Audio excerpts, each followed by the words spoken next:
ये इतना लंबा मनखी कहाँ से आया। तो जय भैरवनाथ की। तो आज के ब्लॉग की शुरुआत करते हैं मंडल के जड़ी बूटी संस्थान से, जहाँ की मैं स्कूटी चला चला कर अपना टाइम पास और गाड़ी का तेल खत्म कर रहा था। और इसी बीच स्कूटी चलाते चलाते मुझे पता चलता है कि मंडल में ही हमारे मित्र लोगों के यहाँ देवता नाच रहे हैं।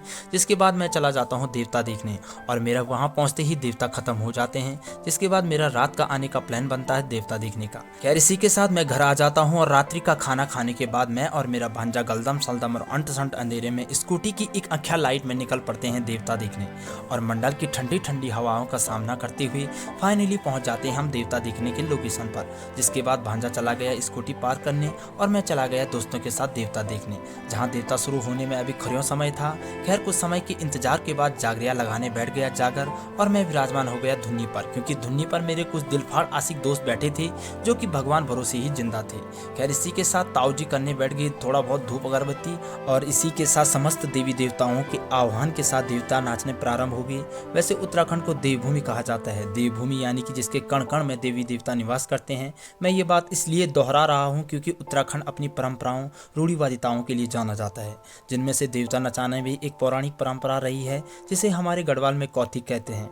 सामान्य तौर जो देवता नचाते हैं उन्हें जागरिया, जो नाचते हैं उन्हें भोटिया या नौर कहते हैं, और इन भोटिया पर देवता स्वयं अवतरित होते हैं। खैर इन सब में ढोल धमाओं का भी अपना एक अलग ही सर्वश्रेष्ठ स्थान होता है, जो कि किसी भी शुभ कार्य में अपनी एक अलग छाप छोड़ता है। खैर इसी के साथ देवता नाच ही रहे थे, और इसी बीच मेरा ध्यान जाता है एक बच्चे पर, जिसकी तरफ से देवता शुरू होते ही खत्म हो चुके थे, क्योंकि वो घर से ही सोने का प्लान बनाकर आया था।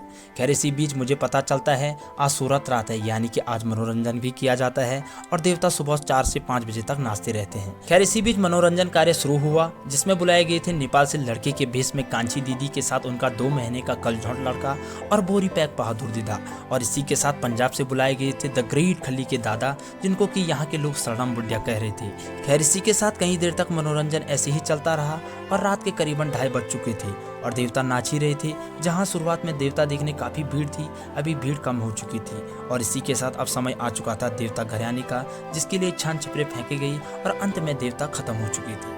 खैर इसी के साथ आज का मिनी ब्लॉग यहीं पे खत्म करते हैं। मिलते हैं नेक्स्ट ब्लॉग में, तब तक के लिए thank you, tata bye bye.